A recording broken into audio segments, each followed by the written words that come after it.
Oke, kita mulai ya sambil nunggu yang lain. Hari ini kita bakal ngobrolin skill lagi. Yang kemarin kan udah ngobrol soal speaking, soal listening. Oke ya. Jadi kita udah sampai ke pertemuan ke-6. Semoga yang kemarin-kemarin bisa diulang lagi. Terus nanti kalau misalnya ada pertanyaan, kita bisa bahas di sini. Tadi ada beberapa pronunciation yang bisa dibenerin seperti kayak unsweetened tea. Jadi teh nggak manis itu ya, teh tawar. Unsweetened, dia belakangnya nggak kebaca, jadi kayak hanya di mulut saja gitu. Unsweetened. Terus, oke, kita mulai ya.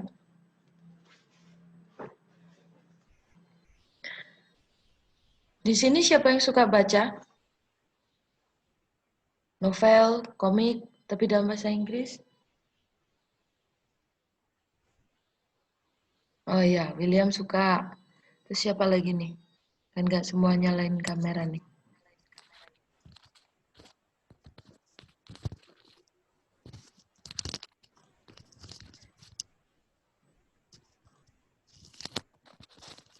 Jadi kali ini kita spesial ngomongin soal reading ya.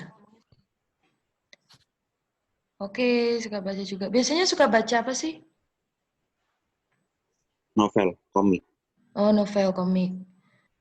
Terus,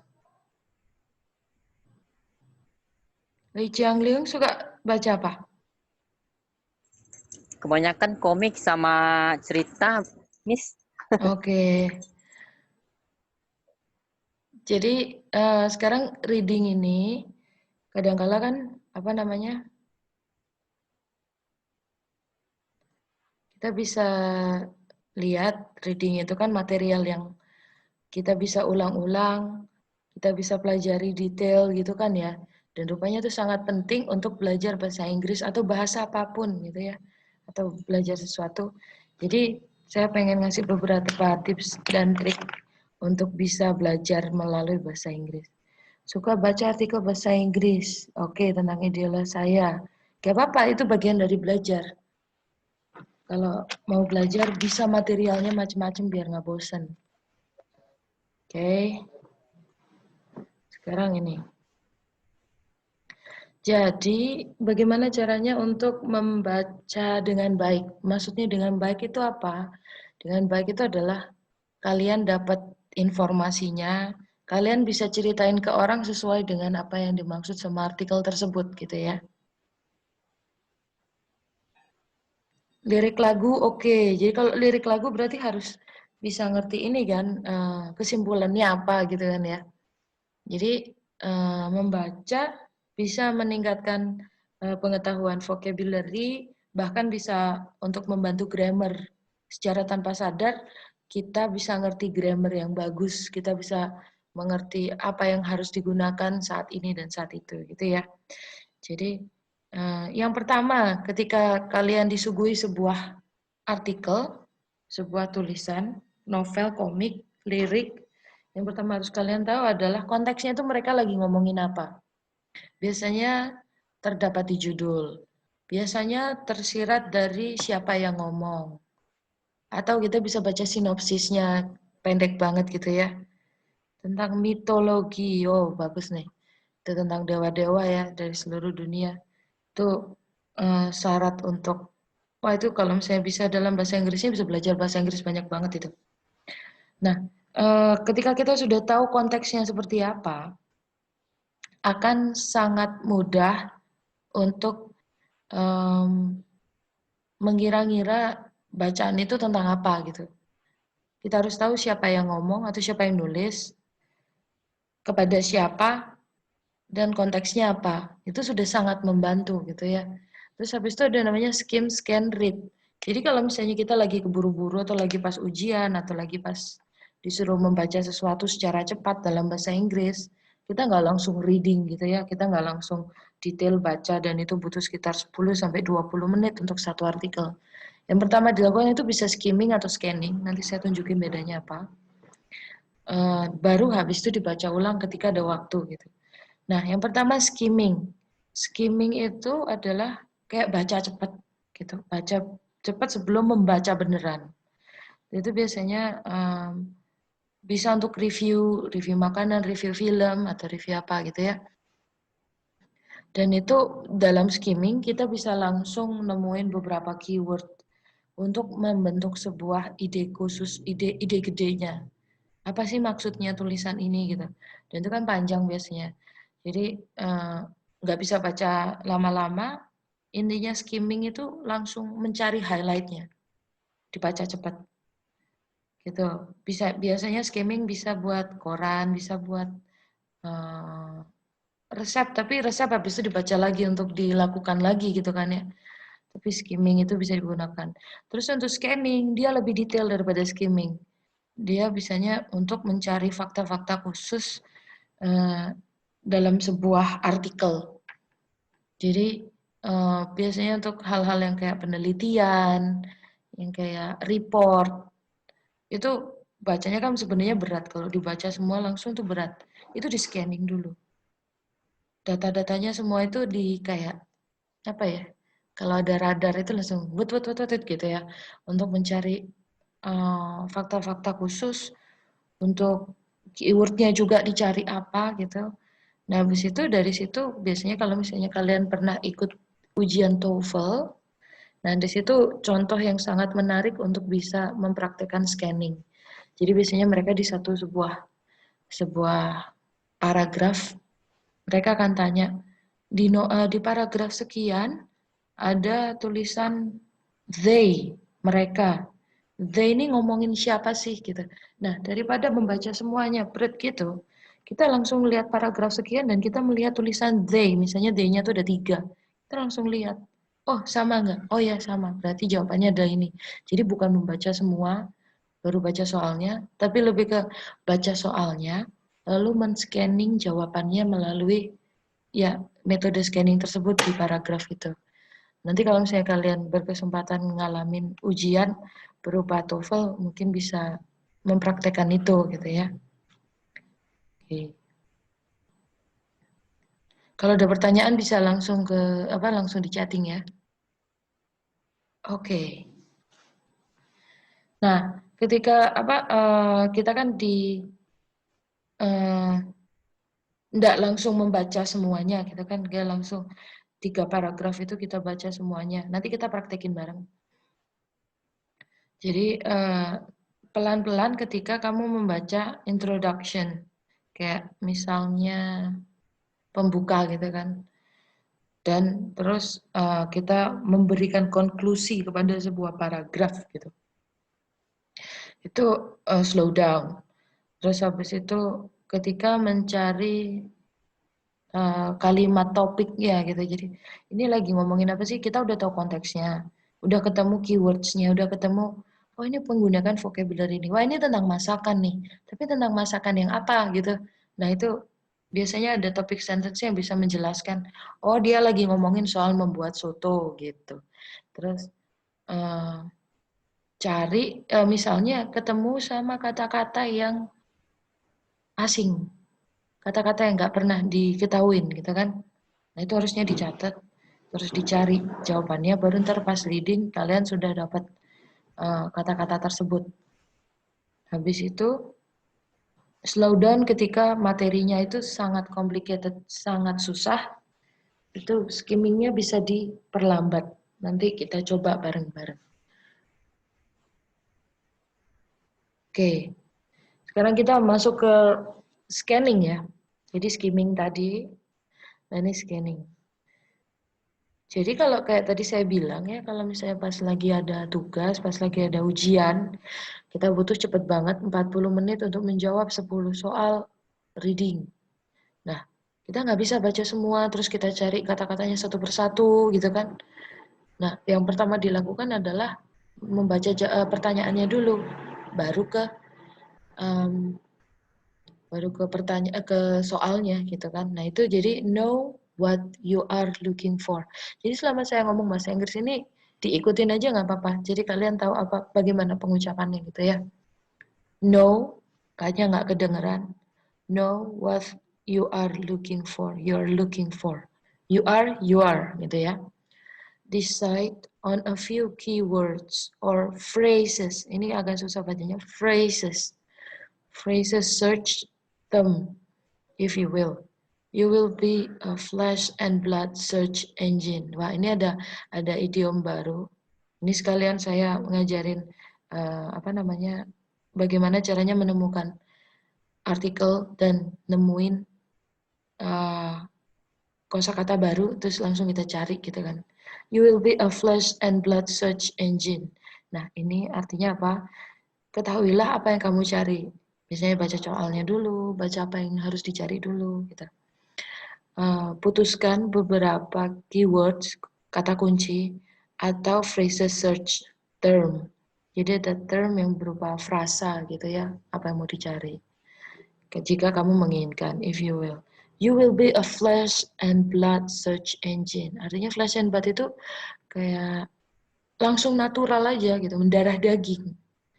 Jadi kalau misalnya kalian bisa membiasakan itu, kalian akan menjadi search engine gitu secara mendarah daging. Jadi kita otomatis gitu, ketemu artikel langsung bisa nyari. Gitu. Terus look for only one keyword at a time. If you use multiple keywords, do multiple scans. Jadi misalnya kita punya 3 keywords, ini dan ini. Lakukan scanning, dia di mana letaknya dan bagaimana bentuk kalimatnya. Kayak gitu, jadi nggak baca semua tapi keywordsnya seperti itu. Kalau ada 3 keyword, ya 3 kali scanning, tapi secara cepat. Gitu kan. Let your eyes float rapidly down to page until you find the words or phrase you want. Ini kalau misalnya kita ngomong kan let your eyes float. Float ini kalau misalnya kalian ngomong baca itu float itu kayak mengambang ya. Kok bisa mata mengambang di sebuah kertas di sebuah halaman? Wah, itu rupanya adalah sebuah idiom atau sebuah kayak omongan sehari-hari bahwa matamu ini nggak langsung stick ke dalam satu tulisan, tapi kayak mengambang ke semua tulisan. Bisa kalian bayangkan kan? Dan itu cepat. Jadi kita tidak terpaku pada sebuah keyword, tidak terpaku pada sebuah judul atau apa, tetapi dia kayak men-scanning semuanya gitu. Maksudnya seperti itu. When your eye catches one of your keywords, read the surrounding materials carefully. Sama seperti yang saya bilang yang kedua, ketika udah ketemu keywordsnya apa, cari di mana, baca kalimatnya, gitu. Read the surrounding materials carefully. Terus yang sebelah kanan, read each question completely before starting to scan. Nah, ini yang saya bilang seperti yang pertama ini, know what you are looking for. Jadi biasanya baca dulu gitu kan, biar tahu apa yang mau di-scanning. Choose your keyword from the question itself. Jadi dari pertanyaan tersebut biasanya tersimpan jawaban. Itu terjadi dimanapun ya. Di pertanyaan tersebut biasanya tersimpan jawaban, terutama di bahasa Inggris. Look for answers to only one question at a time. Scan separately for each question. Jadi itu maksudnya satu persatu. Kalau ada 5 pertanyaan, jawab satu persatu. Jangan dicari sekaligus, nanti malah salah jawab gitu ya. When you locate a keyword, read the surrounding. Surrounding ini sekitar ya. Surrounding text carefully to see if it is relevant. Jadi kalau misalnya kamu menemukan sebuah kata kunci, baca teks sekitarnya secara pelan-pelan untuk melihat apakah itu relevan apa tidak. Bisa jadi itu jawabannya gitu ya. Reread the question to determine if the answer you found answers these questions. Jadi baca lagi pertanyaannya, apakah jawaban yang kamu temukan itu sudah menjawab pertanyaan tersebut. Oke. Jadi ada macam-macam, ada skimming tadi, habis itu scanning, habis itu ada implied meaning. Implied meaning itu tersirat ya ngomongnya. Jadi misalnya kita ngomong, nanti kita akan temukan di material. Jadi tersirat, jadi kita nggak langsung dikasih jawabannya, oh artinya dia sedang gimana. Itu biasanya munculnya di lirik, di novel. Nah itu maksudnya implied meaning, pesan tersirat gitu ya.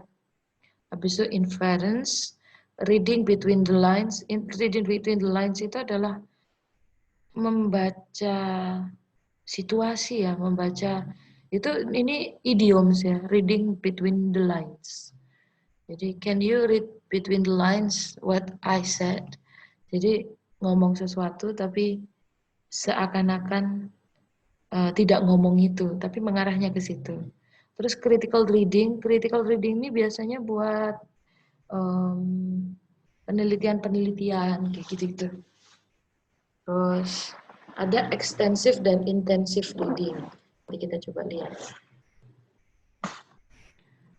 Ini macam-macam reading maksudnya. Oke, ini banyak banget ya. Tapi ini adalah kita mencoba, oke? Ini saya akan biarin ke sini. Kalian scanning. Kalian bisa skimming, bisa scanning.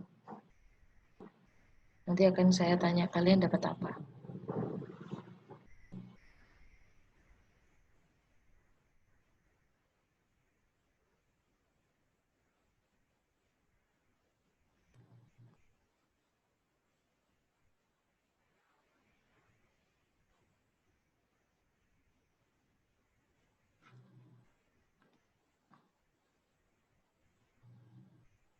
Oh, ada yang nyoret ya? Nah,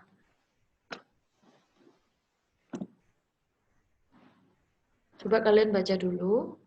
Ini satu artikel aja.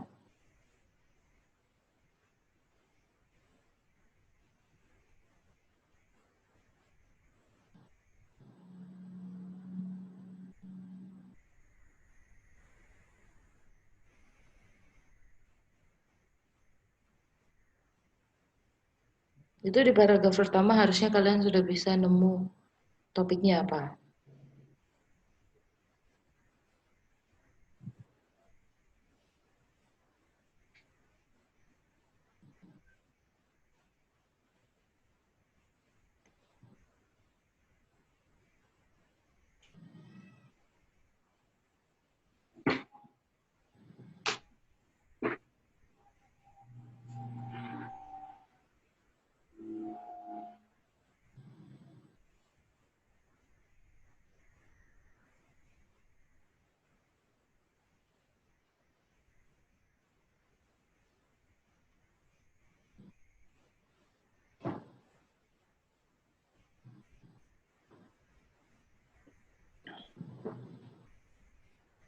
Kalau ketemu kata-kata yang sulit, dicatat aja nanti kita bahas.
Oke, saya coba ya. Ada yang sudah nemuin kata kuncinya nggak di paragraf pertama? Language. Language. Terus apa lagi? Ini saya belum bilang benar apa enggaknya. Terus? International business. Oke. Apa lagi?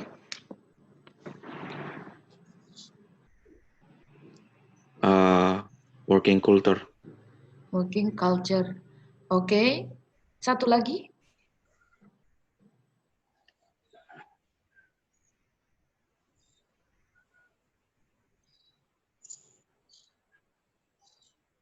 Communication. Oke, good. Jadi ada yang ketemu selain itu lagi nggak?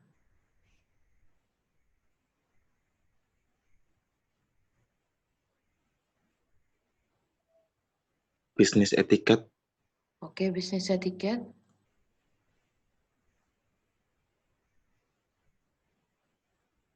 Itu barusan yang ngomong siapa? William. Oke, William. Ikan nemuin apa? Ferdi nemuin apa? Fioksa? Ahmad? Rizky? Ada yang nemuin sesuatu? Udah dijawab semua sama William, Miss. Jadi, Betul. oke, baiklah. Makasih William, itu tadi bagus. Kita udah ketemu communication, udah ketemu language, terus nuance, itu nuansa, terus di atas ini coba ya, ada iya benar William. Nanti lain kali William jawab 2 aja, sisanya biar mereka gitu ya. Jadi sekarang oke, untuk paragraf pertama, kita bahas paragraf pertama dulu. Ada kata-kata yang sulit gak untuk kalian?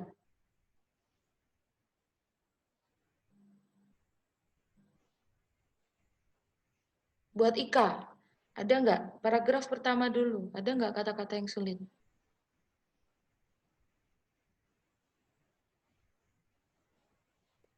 Yang acquaintances apa itu? Oke, acquaintances. Itu.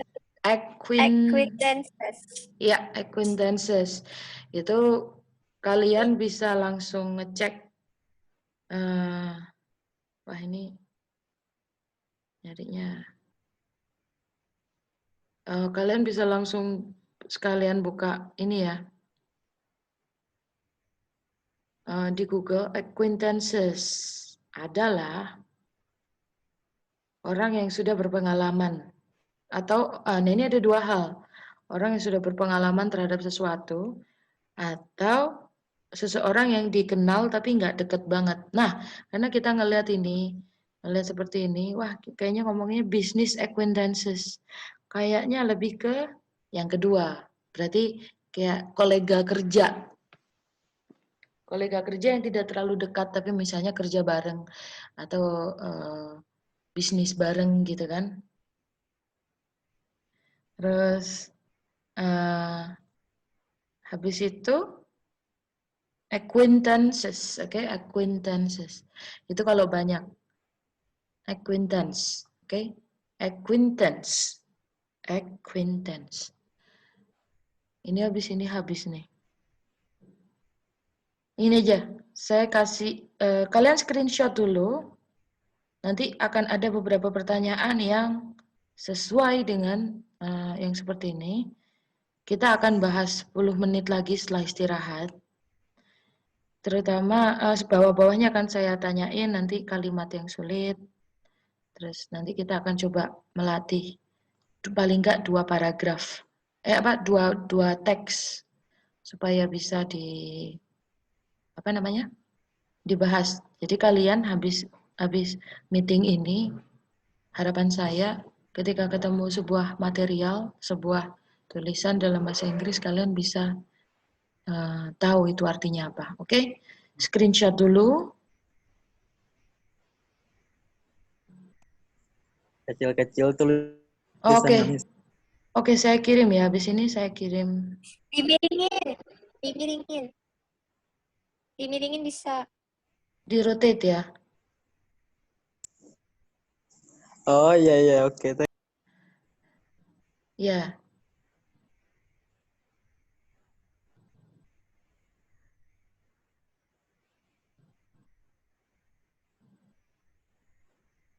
Oke ya, saya matikan dulu. Kita ketemu 10 menitan lagi ya. Untuk bahas ini sama satu teks lagi.